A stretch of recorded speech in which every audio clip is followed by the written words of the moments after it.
Hello everyone, एक बार फिर आप सभी का स्वागत है आप ही के अपने यूट्यूब चैनल ओम स्वस्था में। मैं पूजा राजपुरोहित आज हृदय से संबंधित जानकारी, आसन, प्राणायाम, मुद्रा और रेमेडी बताऊंगी। इससे पहले आप जान लीजिए, आजकल छोटे बच्चों में भी हृदय रोग होने लग गए हैं। छोटे बच्चों में 30 से 40 की उम्र में भी हृदय रोगी बहुत ज़्यादा बढ़ने लगे। इसका सबसे मेन कारण ये है, अभी खान पान सबका अच्छा नहीं है, अनियमित मतलब आप टाइम पे सोते नहीं, आपकी अनियमित दिनचर्या, और साथ में आप अच्छे से अपनी एक्सरसाइज या अपना बॉडी पर ध्यान नहीं देते।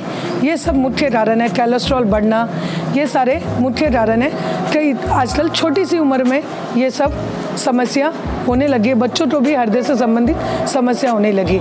तो मैं कुछ इनके लक्षण बताऊंगी जिसे आप ध्यान से सुनिएगा। हृदय रोगियों के लक्षण इस प्रकार से हैं। आपको बहुत ज़्यादा पसीना आना, आपकी हार्ट बीट तेज होना, धीरे होना, आपको सीढ़ियाँ चढ़ते समय प्रॉब्लम होना, आप बैठे बैठे आपको पसीने से आपकी पूरी बॉडी भीगना, ये सारे लक्षण हृदय रोगियों के लिए होते हैं। जैसे कि आप जब कभी एक्सरसाइज करते हैं, एक्सरसाइज में आपकी हार्ट बीट तेज़ हो जाती है, आपको पसीना आते हैं, ये सारे लक्षण अगर आप बैठे बैठाए आपको ये लक्षण नज़र आने लगे तो आप समझ जाइए कि आपको हृदय से संबंधित कुछ न कुछ बीमारी शुरू हो चुकी है। तो इसके लिए आपको एक अच्छे डॉक्टर से सलाह लेनी पड़ेगी और आपको एक बार अच्छे से अपना ट्रीटमेंट करवाना पड़ेगा और चेकअप करवाना पड़ेगा। घबराने वाली कोई बात नहीं। ये लक्षण होना आजकल बच्चों में भी होने लग गए, तो इसलिए विशेषकर आपको एक बार डॉक्टर से सलाह लेना बहुत ज़रूरी है। अच्छे से आप उनको कंसल्ट करके फिर आप अपनी टैबलेट शुरू कर सकते हैं। प्राणायाम और आसनों के साथ में आप इससे कंट्रोल पा सकते हैं। तो ये तो है लक्षण। अब इनके हम कारण जानेंगे। हृदय रोगियों के लिए सबसे मुख्य कारण मैं आपको बताती हूँ। सबसे पहला कारण ये है कि ये वंशानुगत भी होता है, हेरिडिटी से संबंधित भी होता है। जैसे घर में किसी को है तो आपको भी होने की संभावना हो सकती है। दूसरा मुख्य कारण ये है कि ये फास्ट फूड जो लोग ज़्यादा सेवन करते हैं उसे भी इस समस्या का सामना करना पड़ता है। तीसरा कारण ये है कि जो लोग स्ट्रेस और तनाव लेते हैं उसके लिए भी ये समस्या होना स्वाभाविक है। और चौथा कारण है मधुमेह रोगियों। मधुमेह रोगियों से भी आपको पता है कि हार्ट पे ज़्यादा असर पड़ता है। तो इस चीज़ का आपको विशेष ध्यान रखना है कि आपकी डायबिटीज़ कंट्रोल में होनी चाहिए। और फिफ्थ है हाई ब्लड प्रेशर। जिसका हाई ब्लड प्रेशर रहता है उसका भी हार्ट से संबंधित बीमारी होना संभव ही है। ये चीज़ आपको विशेष ध्यान रखना है। आजकल आपने सुना है छोटे बच्चों को भी हार्ट से संबंधित बीमारी हो जाती है, हार्ट में ब्लॉकेज हो जाते हैं। इसका मेन कारण है फास्ट फूड। तो आपको विशेष ध्यान रखना है, फास्ट फूड का सेवन नहीं करना है और अपने दिल को सुरक्षित करना है। और जो भी हार्ट से संबंधित बीमारी है या आपके हार्ट में ब्लॉकेज है तो आपकी ऑक्सीजन प्योरीफाई अच्छे से नहीं हो पा रही, आपकी बॉडी में ऑक्सीजन नहीं पहुंच पा रही, ब्लड का सर्कुलेशन अच्छे से नहीं हो पा रहा है। तो इसका आपको विशेष तरीके से ध्यान रखना है कि आपका कोलेस्ट्रॉल बढ़ा हुआ नहीं होना चाहिए। ये चीज़ भी मुख्य कारण है। और साथ में आपको एक चीज़ का विशेष ध्यान रखना है, आपको नमक और चीनी इसको आपको बिल्कुल ही कम कर देनी है, ज़्यादा नहीं लेनी है इसको। आप जैसे आप थोड़ा तेज़ खाते हैं तो थोड़ा कम कर दीजिए, मीठा ज़्यादा खाते हैं तो उसको भी थोड़ा अवॉइड करना सीखें। इससे आपका दिल बहुत ही अच्छे से सुरक्षित रहेगा। ज़िंदगी एक बार मिलती है, बार बार नहीं मिलती है। तो इसलिए आपको अच्छे से जीना है, स्वस्थ तरीके से जीना है और हेल्दी लाइफ एंजॉय करनी है। क्योंकि आजकल हम सुनते हैं छोटे बच्चों को हार्ट अटैक आ गया या 30 से 40 की उम्र में हार्ट अटैक आके और डेथ हो जाती है। तो इसका आपको विशेष ध्यान रखना है। अभी हमको बहुत जीना है, बहुत कुछ करना है, अपने को स्ट्रेस और तनाव बिल्कुल नहीं लेना है। इसके लिए शुरू करते हैं प्राणायाम। चलिए शुरू करते हैं हृदय रोगियों के लिए प्राणायाम। सबसे पहला प्राणायाम है अनुलोम विलोम, जो बहुत ही अच्छा प्राणायाम है अनुलोम विलोम। इसमें आप धीरे धीरे श्वास लेते हैं, धीरे धीरे श्वास छोड़ते हैं। लेफ्ट से श्वास लेते हैं, राइट से श्वास छोड़ते हैं, फिर पुनः राइट से श्वास लेते हैं, लेफ्ट से छोड़ते हैं। इसके लिए आपको एक विष्णु मुद्रा बनानी पड़ती है जो राइट हैंड से बनती है। दोनों अंगुलियाँ अंगूठे के नीचे सिरे में इस तरह लगा दीजिए। आप देख सकते हैं दोनों अंगुलियां सीधी। अब प्राणायाम करने के लिए आपको सुबह मॉर्निंग में आप पेड़ों के नीचे अपना आसन बिछाएं और उसमें सुखासन, पद्मासन या जो आपको कंफर्टेबल आसन लगे उसमें आप बैठ सकते हैं। आप चेयर पर भी बैठकर ये कर सकते हैं और चेहरे पे हमेशा स्माइल रखनी है, हंसता हुआ चेहरा। इस तरीके से ये मुद्रा बनाएं और जब आप अनुलोम विलोम करते हैं तब आपको ये चीज़ का ध्यान रखना है, आपको चेहरे पे किसी प्रकार का स्ट्रेस ना होना चाहिए, क्योंकि स्ट्रेस से आप अच्छे से आपको रिजल्ट नहीं मिलेगा। तो हमेशा जब भी आप प्राणायाम करें या आसन करें तो ज़बरदस्ती नहीं करना है। जब आपका मन हो तब ये चीज़ आप करें तो आपको रिजल्ट बहुत अच्छे से मिलेगा। इस तरीके से मुद्रा बनाएं। लेफ्ट से सांस लेंगे।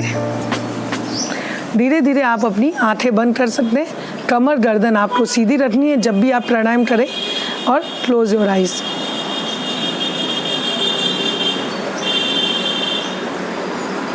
लेफ्ट से सांस लेंगे और स्लोली स्लोली राइट से एक्सहेल करेंगे।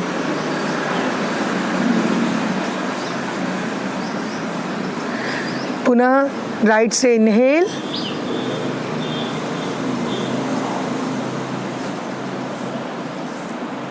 लेफ्ट से एक्सहेल।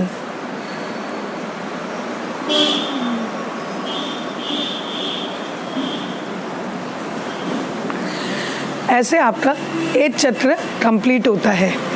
आप जब श्वास लेते हैं, आपने अगर जल्दी ले ली कोई बात नहीं, जब आप श्वास छोड़ते हैं तब आपको विशेष ध्यान रखना है, धीरे धीरे श्वास को छोड़ना है, जिससे आपकी बहुत तरह नाड़ियों का शुद्धिकरण होगा और हार्ट के जो ब्लॉकेज होते हैं वो भी क्लियर होते हैं। तो ये चीज़ का आप विशेष ध्यान रखना है।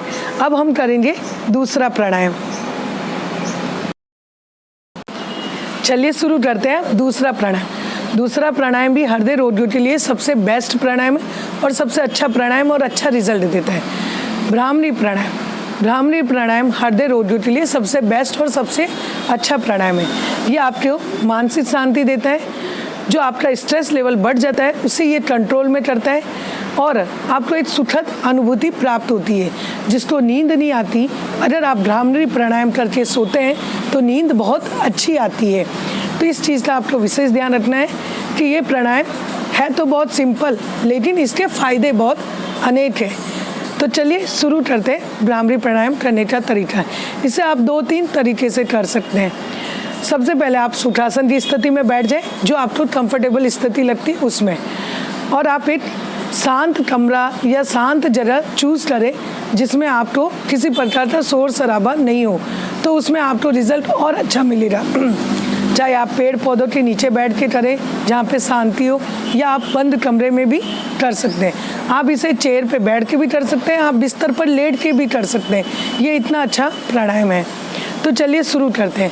मैं सबसे पहले फर्स्ट तरीका बताती हूँ जिसमें शंख मुद्रा बनाई जाती है, सन्मुखी मुद्रा।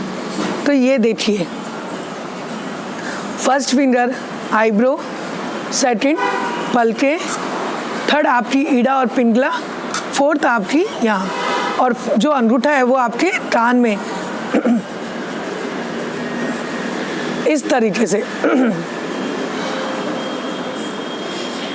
लंबी गहरी श्वास भरेंगे, लंबी गहरी श्वास छोड़ेंगे।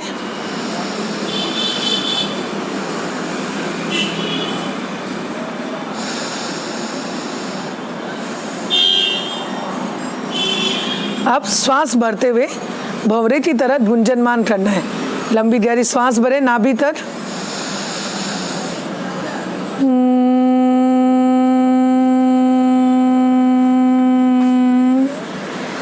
पुनः लंबी गहरी श्वास भरे,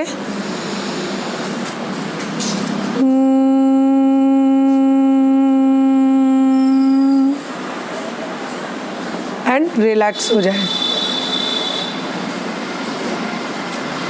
slowly slowly open your eyes. धीरे धीरे अपनी आंखें खोलें। इस तरीके से आपको सन्मुखी मुद्रा करनी है, जो बहुत ही अच्छी है। लेकिन हाँ, ये मुद्रा हर कोई सही ढंग से, सही तरीके से नहीं कर सकता है, तो उसके लिए बहुत ही इजी और बहुत ही आसान तरीका बता रही हूँ मैं, जो हर कोई व्यक्ति कर सकता है, बड़ा छोटा जवान कोई भी व्यक्ति हो, कोई इजीली घर में बैठ के कर सकता है। सबसे पहले आप अपनी फर्स्ट तर्जनी अंगुली को कर लीजिए सीधा, और फिर इसको अपने कानों में अंदर अपने डालनी है ऐसे, और लॉक कर दीजिए। अब लंबी गहरी श्वास भरें और लंबी गहरी श्वास छोड़ें।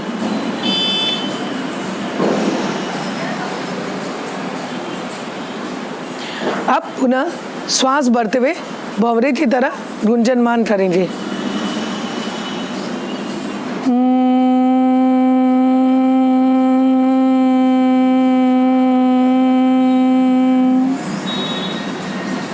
पुनः लंबी गहरी श्वास भरें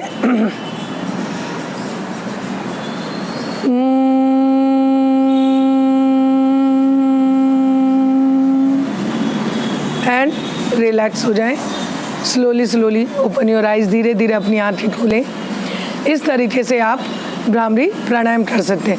तीसरा तरीका ये है कि जब आप रात को सोते हैं, सोते समय अपने बिस्तर पर सीधे लेट जाएं, हथेलियाँ छत की तरफ खुली हुई, और कोई अंगुली आपको कान में नहीं डालनी है, और क्लोज योर आइज, और शवासन की स्थिति में रिलैक्स होकर आपको भंवरे की तरह गुंजनमान करना है।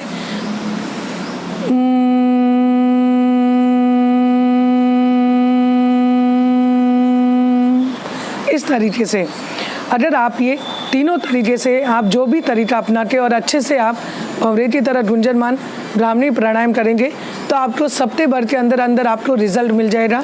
आपको नींद बहुत अच्छी आने लगेगी, आपका स्ट्रेस लेवल कम हो जाएगा, आपके जो हार्ट में दर्द होता है वो भी आपको कम होगा, और आपको बहुत ही फायदे होंगे। तो इस तरीके से आप भ्रामरी प्राणायाम करिए। हृदय रोगियों के लिए सबसे बेस्ट मुद्रा है गणेश मुद्रा। तो अब हम वो गणेश मुद्रा करेंगे जो बहुत ही फायदेमंद मुद्रा है। इसके लिए आप अपने दोनों हाथों को शोल्डर की सीध में सामने ले आएं, इस तरीके से, ये ऐसे। अब धीरे धीरे अपने इन हाथों को इस तरीके से ऐसे लॉक कर दीजिए। ऐसे लॉक करना है पूरा। जब अपन ऐसे खींचते हैं ना, चेन जोड़ते हैं, उसी तरीके से इसे जोड़ना है, और जो अपने अंगूठे हैं वो दोनों इनके बीच में फिट कर दीजिए इस तरीके से। अब इस मुद्रा को धीरे धीरे अपने चेस्ट के पास लाएं और टच करें इस तरीके। चेस्ट के पास में आपको दबाव करना है इस तरीके से। देख लीजिए, आप चेहरे पे स्माइल रखनी है, किसी प्रकार का तनाव नहीं, स्ट्रेस नहीं, और इजीली सॉरी, इस तरीके से आपको ये मुद्रा करनी है। जब आप श्वास भरते हैं तो इसमें भी खिंचाव आएगा, और हाथ अपने हार्ट पे थोड़ा सा दबाव आएगा, और जब आप श्वास छोड़ते हैं तो इसको भी रिलैक्स करेंगे। पुनः आप जब श्वास भरते हैं तो इसमें भी खिंचाव आएगा, और धीरे धीरे जब श्वास छोड़ते हैं तो इसमें भी रिलैक्स होगा। इस तरीके से आपको ये गणेश मुद्रा करनी है।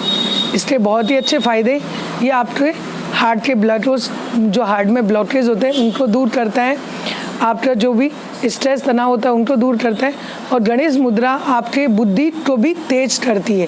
जो भी स्टूडेंट पढ़ाई करते हैं उनको भी ये गणेश मुद्रा डेली करना चाहिए, जिससे उनकी बुद्धि तेज होती है।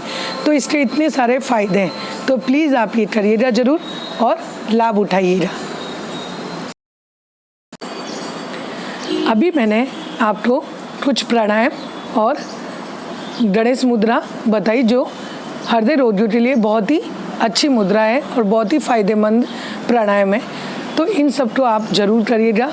और कुछ आसन भी है, जैसे माजरी आसन, भुजंग आसन, ये हृदय रोगियों के लिए सबसे बेस्ट आसन है। ये सब आपको मेरे YouTube चैनल पर मिल जाएंगे, आप प्लीज़ वहाँ पे जाके देख सकते हैं। और आपको मैं कुछ रेमेडी बताऊंगी जो हृदय रोगी के लिए बहुत ही फायदेमंद है। लौकी का जूस सबसे बेस्ट है और सबसे अच्छा है और सबसे इजी और सरल तरीके से बनाया जा सकता है। उसके अंदर आप कुछ तुलसी की पत्तियाँ और कुछ पुदीने की पत्तियाँ और 3-4 काली मिर्ची आप लेके और इसको बना के तैयार करके आप इस रेमेडी को पिएंगे तो आपको बहुत ही जल्दी फ़ायदा मिलेगा। 10 डेज़ में आपको इसका रिजल्ट मिलने लग जाएगा। आपका जो ब्लड प्योरीफाई भी होने लग जाएगा, आपके जो प्रॉब्लम है उससे आपको बहुत ही जल्दी राहत मिलेगी। एक चीज़ का आपको विशेष ध्यान रखना है, आप जब ये आसन करते हैं, हाँ अगर आप शुरुआती दिनों में हो तो आप ज़रूर आसन करिए, लेकिन जब आप अगर बहुत ही ज़्यादा स्टेज पे पहुँचे हो तो फिर आप एक बार डॉक्टर से सलाह ज़रूर लीजिएगा, उनसे आप उनका ट्रीटमेंट ज़रूर लीजिएगा। साथ में आप प्राणायाम ज़रूर करिएगा, प्राणायाम आपको बहुत ही जल्दी फ़ायदा देगा। तो ये चीज़ का आप विशेष ध्यान रखना है। चलिए अब मैं आपसे आज्ञा लेती हूँ। प्लीज़ अगर आपको मेरा वीडियो अच्छा लगा है तो आप लाइक एंड सब्सक्राइब करना ना भूलें, ज़्यादा से ज़्यादा लोगों में शेयर जरूर करें। हरिओम तत्सत। जय गुरुदेव, जय श्रीनाथ जी की। राधे राधे।